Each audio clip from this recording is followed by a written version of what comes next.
think we should nip this in the bud by actually, making sure we cover that ground about those porous borders that allow these illicit arms to get into our country, don't you say? Yeah, I want to tell you that both the border security agencies are doing their work, especially at the recognized border, the gateway. But when you look at our porous borders, even if you line all security agents in this country, there's no way they can cover. There's still a way. They come in through the sea, through the unmanned land, due to terrain and water fuel. This actually come with unscrupulous elements in the society, even some within the security agencies. And that is why this advocacy is coming at this time. We are setting our searchlights on borders. That one, I don't want to say it on here.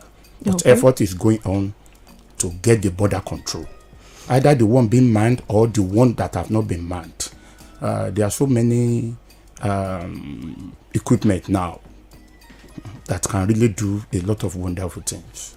We are on it, but we cannot yet say it now.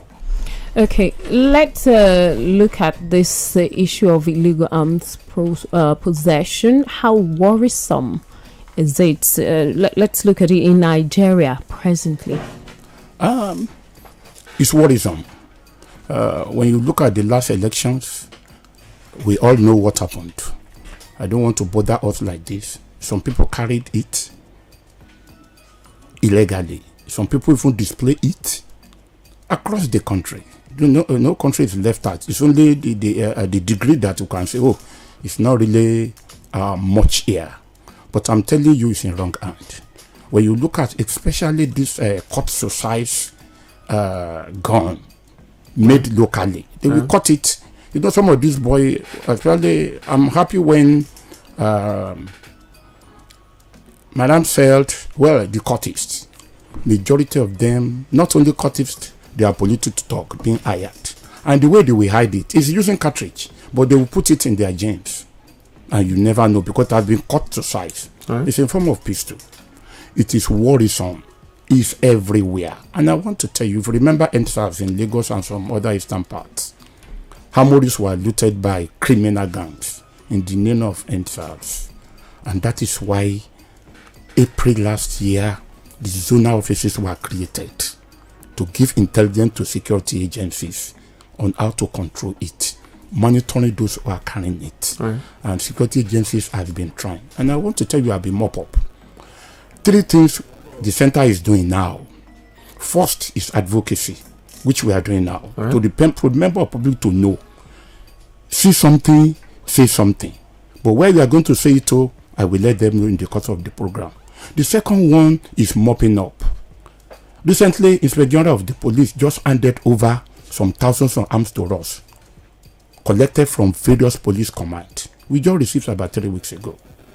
Then in Kaduna, almost 3 months ago, over thousands were released to us. And what do we do with it? The aim is not to get this thing back to the society. And what we do is that 3 ways. We are going to study it, provide it, get it documented. 1, to destroy it. Those want to destroy it. And the way we destroy it is to get it melted. The number 3 is that such a thing will never go back to the society. God forbid any attack on any armory.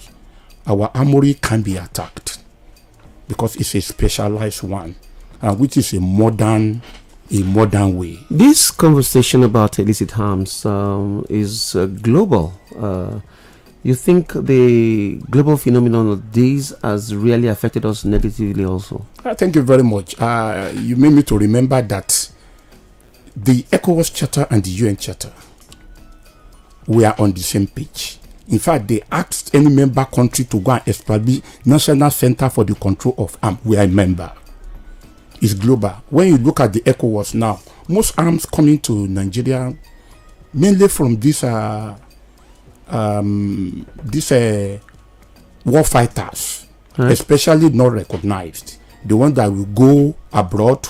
I want to mention Libya. I want to mention Niger. I want to mention Chad. I want to mention Mali. We know what is going in West African country. When they go, after the end of the war, these gun carrying them, they will not be taking them from there. They will not come back. That was the beginning of Sambisa. You understand it? And the moment they were dislodged, almost 80% were dislodged. They found themselves back in Thailand. That is Nigeria. And they find out that, well, nobody is having money at home again. So the same one is the kidnapping for ransom. Because if they get to your house, now maybe they may not even get 5,000 naira. But by the time they carry your loved one, you begin to run extra skater.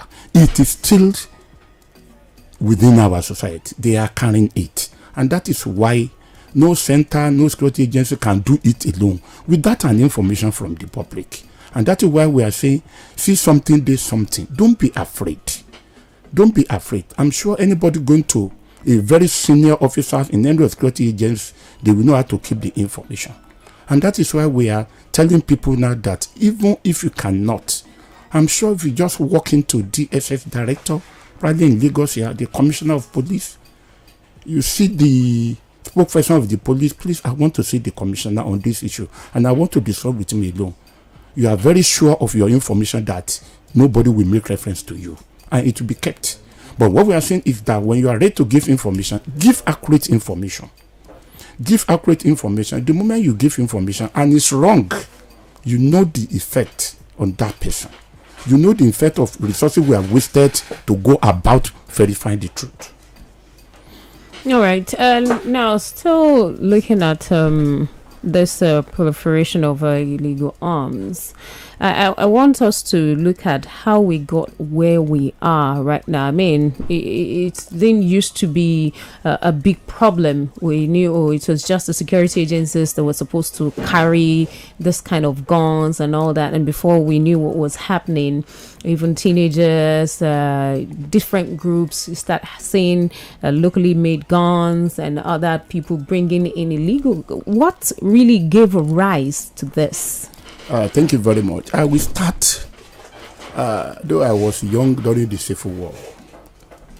Both sides were manufacturing locally. Both sides. Either there are some people in the locals who are not affected but to want to defend themselves. On the other side, there may not be enough from the imported ones. They have to manufacture. And this is the beginning. Then when you look at our blacksmiths and fabricators, some of them are very good. The thing is that for criminal elements who cannot have money to smuggle in this one, they go to blacksmiths and local fabricator to have it. These are the armed robbers. These are the criminal gangs. These are these things. All these things started arising from families, parenting. So we have a lot of blacksmith and fabricator doing this thing illegally. That's the beginning. Apart from the Civil War, whereby all the people proliferated. You know, both sides are buying arms and whatever, whether conventional or conventional, some countries are helping us. This is the beginning. When as population arise, so be it. Secondly, you remember there are war West African countries, even globally when they go. So when they go to this thing, they will give them arms. By the time they finish the war, they will not return it. They will not come back. Save for Nigeria now. Some people left Nigeria to go and fight in Mali, to go and fight in Libya, even that's much than Niger.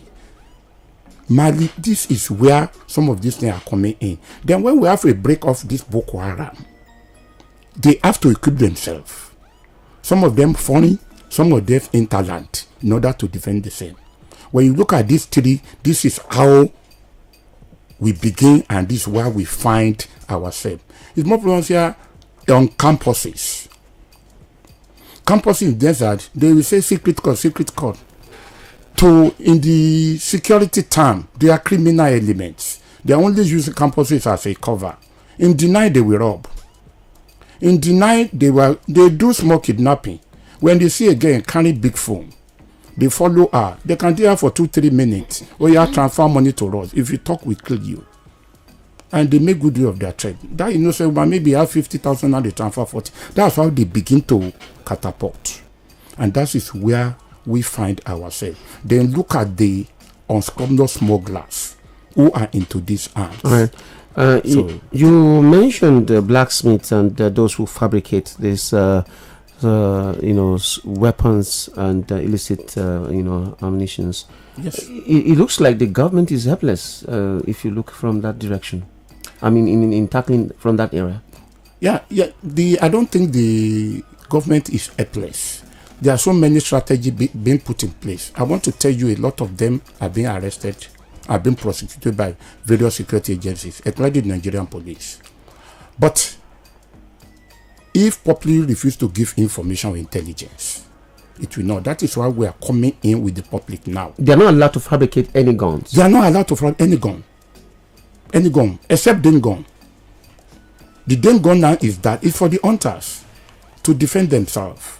No, forgive me. Okay. It's not before you defend yourself. You more have to prove that you're already in danger. So anybody having it is illegal. But I want to tell you, let me have this addendum. People will, before they ask that question from the public, we have so many estates who have their security guard who are being manned by it. I remember the Vigilante Hunters Association, Amotekun. They are regularized and they are working with the police, and they have the documentation of the arms they are using. What kind of arms are they allowed to use? Well, there are some that are allowed, which are being monitored and regularized. Let me give an example. We still have arm dealers. You can possess and we register. So any estate can do this. We are not mindful of that. Some of them carry wrong ones. But if they are not caught, but they are being monitored. But I want to say that a reasonable estate, we just buy in possession from a recognized dealer, approved by the police, and they can get 1 or 2 single barrel. I have a license to get a gun, and I buy it and give it to my male guard. He doesn't have a license to possess a gun. He doesn't have a license. It's wrong. And I give my gun to him. It's wrong. Don't you think that happens also? No, it happened. And if the person is caught, the law will face itself. All right, so... But let me add this. In the past 5 years, there's no registration because of to reduce the proliferation. Registration of which guns? The registration of individual who want to possess single or double barrel. In the last 5 years? In the last 5 years. Because they want to control. The police want to control. The federal government want to control. And the police is the only agent that normally give license. Now they have suspended that one for now. And you're sure there is none that is being done underground? If it's done underground, it's a criminal offense. And whoever is the officer or whatever that did it, definitely. One time, Commissioner of Police... Let me add this. Okay. They are what you call pump gun. It's pump gun.